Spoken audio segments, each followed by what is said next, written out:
Okay, back for another exciting video with Blaine.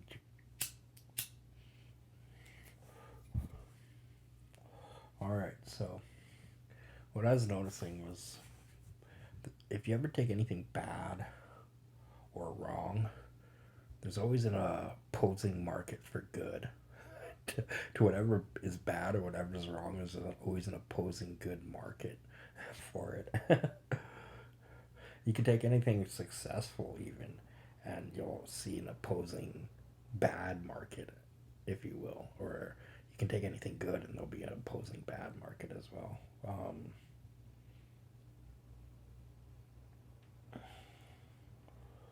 Oops, come on.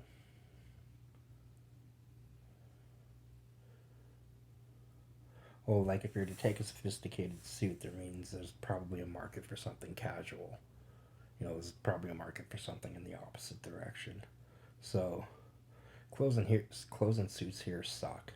Like, yeah, we're competing with other societies and other planets and other organisms, and not just life forms but existential forms. And our clothing and our soothing, like a suit, how bad is a suit when we have to go meet all the other societies and we're wearing a suit?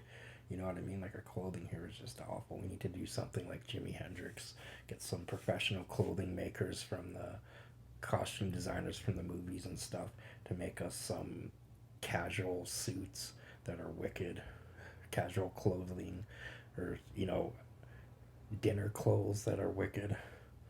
And that's what this idea is basically about. Um, we want to take from the best dressed, legendary karmatic societies of all time, you know, crafted out of generative thought and successful realization and importance of this generative thought, you know. And we just choke our necks and stick our gut and stuff our gut behind a suit, right? So we want something like, what if we were to create um, a group of people, like a group of costume designers, but then you have like costume designers, but you also have like army designers, and then you also have like casual designers, and you also have like this whole range of designers, and you designed a specific suit for like every group that you could find. So like things like the army and the police, they get their own suits, but things like a human rights cause, like like Black Lives Matter could have their own suit designed by these guys or something like that. But you go through all the social authorities, all the you know public and community groups that there are, and you design a specific clothing, like a small clothing line, small group of clothes, collection of clothes for each of these groups that they can that's designed to have anybody wear. That's not, first you design them for the groups, but you also design casual wear. So you design sophisticated suits for people that want sophisticated suits, and casual wear for people that just want to be a part of the group. But if you got costume designers and real designers to design this for everybody, you know what I mean? And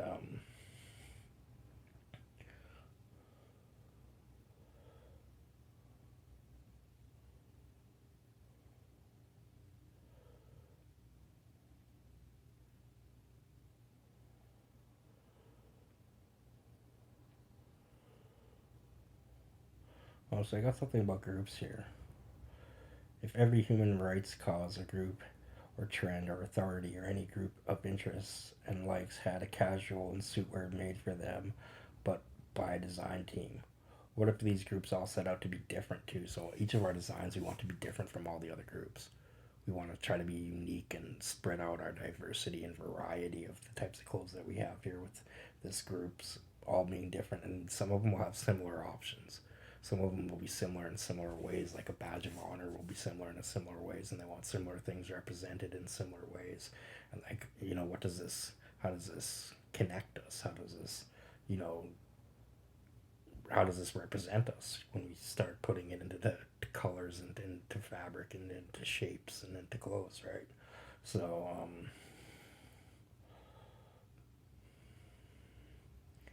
like elves and orcs and wizards wear, but casual for citizens. What if you took a string or a thread or a piece of yarn and tried to make it infinitely different and as unique as you could as you pulled it out?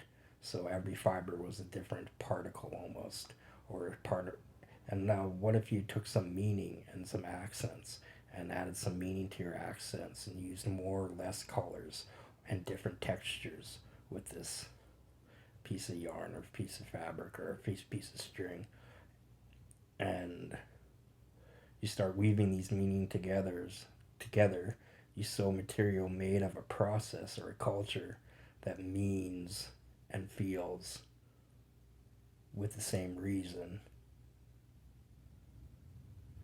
So exactly, you do this not only add try to find ways to add meaning to this piece of yarn, but when you sew it together in a way that has meaning. From like the first person that invented sewing, first person that stitched, your first um, badge on your T-shirt to your grandma that knitted the sweater the way that she knits the sweaters, right? You pick a way of doing it that actually has meaning as well. It's manufacturing. There's a way of manufacturing clothes, but you pick like a meaningful manufacturing process, right? And like, what is the most important? Say this, if you've ever done my 0 to 1 math, that's this. What's the next most important thing?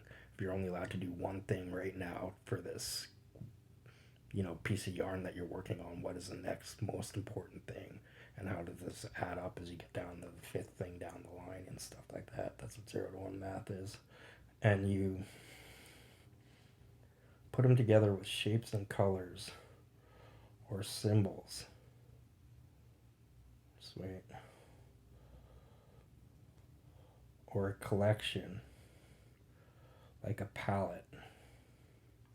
So you put these things, put it together with shapes, colors, symbols, like a palette. So whether you're doing badges or like you're doing a triangle shape or an octagonal shape or like a cutoff or a square or a rectangle, um, and different colors and different layers of colors and the order of the layers and then the order of the meanings and the accents as you stitch together like a higher detail of your outlined shape or something like that, right? It's all the stuff that goes into making clothes. In order to make this a more inspiring creation and represent the sophisticated dress code of casual wear. So you get all these designers to do this like really, almost difficult stuff that we don't normally do with our clothes. And you kind of like nail the manufacturing process so we could wear this stuff all the time, right? Like it's like a dress code with meaning. You know what I mean? And different types of meaning from different types of groups, right? So one of my things is turn everything into everything. That's like the ultimate grid, is to turn everything into everything. If you can turn, you try to pull out the properties and you try to max out the parameters when you're doing your grid, right? And you try to come up with all these processes that pull out the parameters further and further and further, and you ultimately want to change it into this, or you want to add this, or you want to make it stronger, or you want to make it weaker, and ultimately what you're doing here is trying to turn it into something else in many ways. And what you want to turn it into is almost anything else. You almost want to be able to turn anything into anything, right? Or everything into anything. Once you pull out the grid and you could be working with steel, but then you could be working with like carbon, and you can find these steel properties that you can change carbon into, or it starts to act like steel somehow. You know what I mean? Like literally turn everything into everything. It's sort of like the ultimate completion of the grid.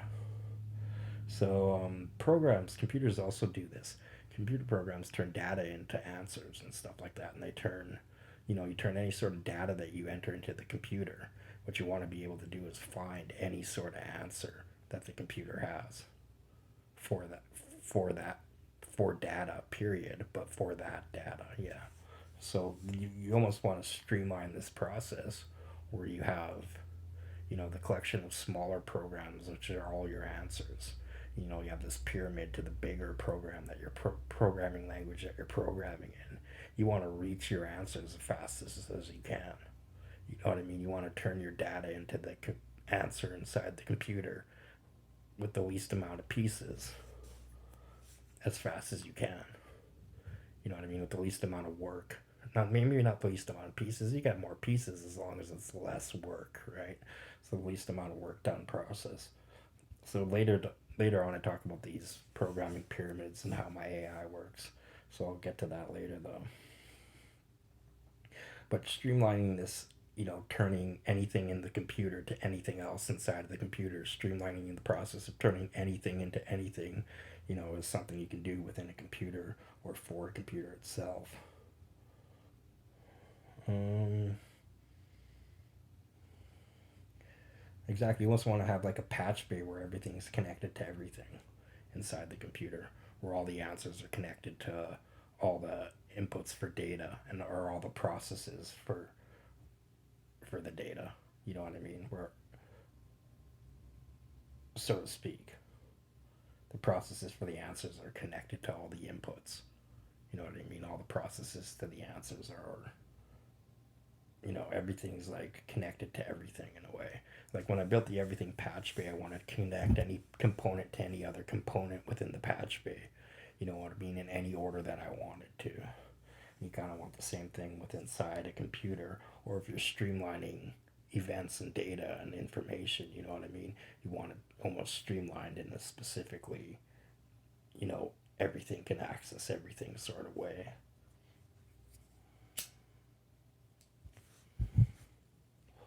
Poor Boy Mechs. Poor Boy Mechs are like my Stay Puft Marshmallow Man suit. So this is if you don't want to get shot in the face. I mentioned that you could use air pressure to protect your even walking so you don't even get a nick. If you wear like a vest, right, you're going to get knocked over and you're going to get winded and it's going to hurt. So if you air pressure out, put some air pressure out and use like Teflon Stay Puft Marshmallow Man suit, when you get shot, it doesn't even hit your walking. Like it doesn't even hurt you. It doesn't even hit you, so you can keep walking, right? The air absorbs it and deflects it. And the outside of the Poor Boy Mech can be hard, so it deflects. Well, the inside is soft, so it cushions you and stuff like that, right? And what we were thinking is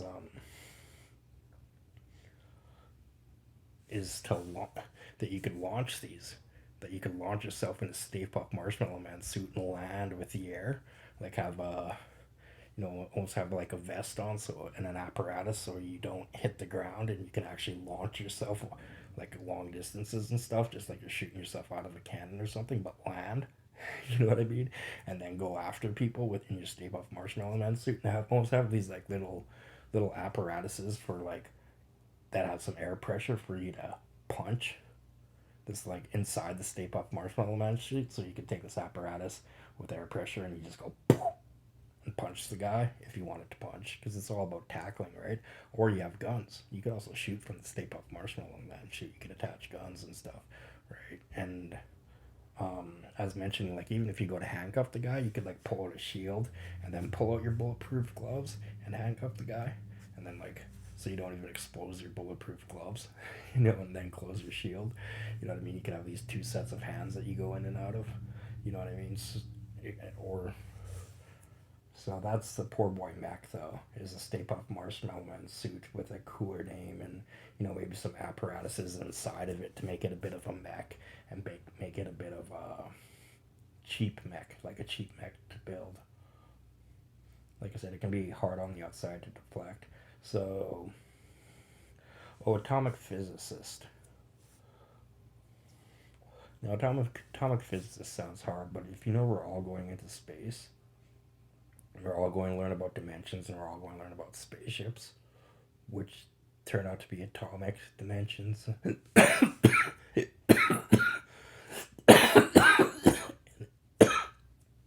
Anyway, we're all going to learn this stuff.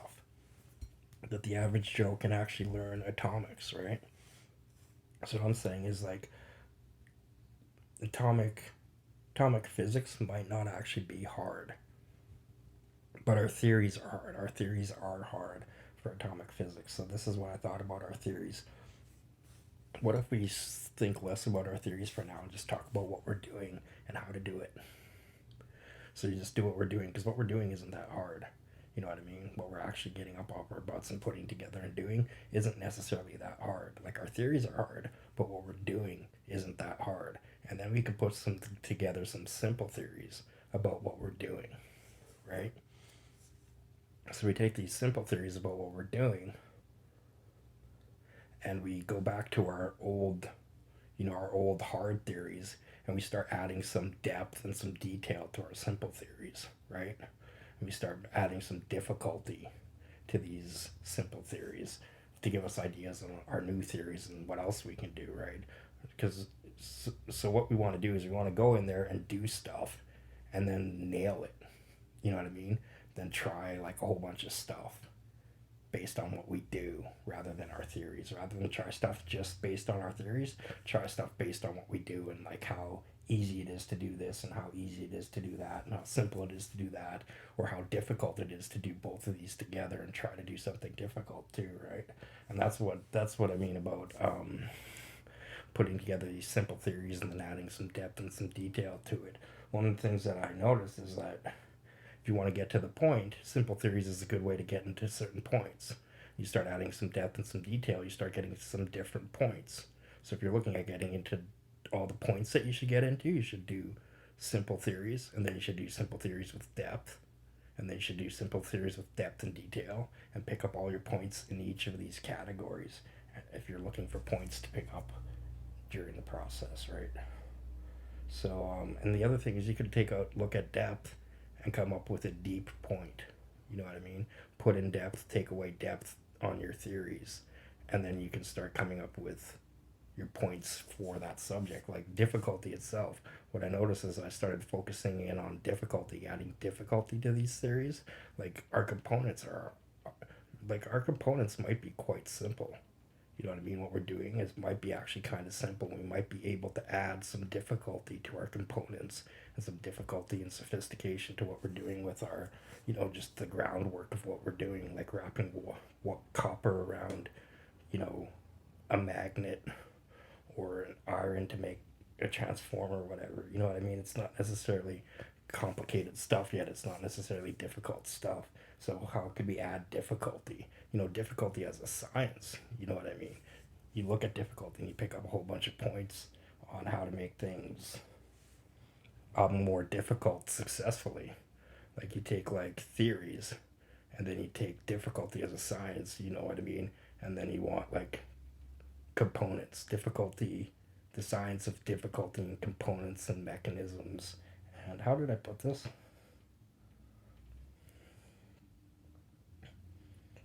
Um,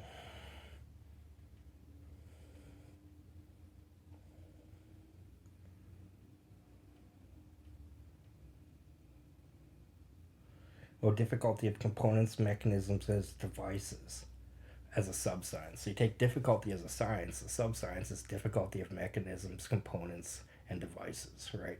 So this is, we're going to take simple components and we're going to make them more difficult and see what it does to them. We're going to try to add some features, or we're going to make some more precise functionality, or make it stronger, or make it better in one way or another. And we're going to add some difficulty to these components and see how it makes it successful. And this is what we're going to use to build up our science of difficulty. While you take simple components and then add difficulty to them and do really interesting things, right? So, and we want to measure how our difficulty affected our component. We want to measure this so when we go to apply it to other components, we have something to go off of this, we have some numbers and some measurements, some stats to pick from and stuff like that. So that was that.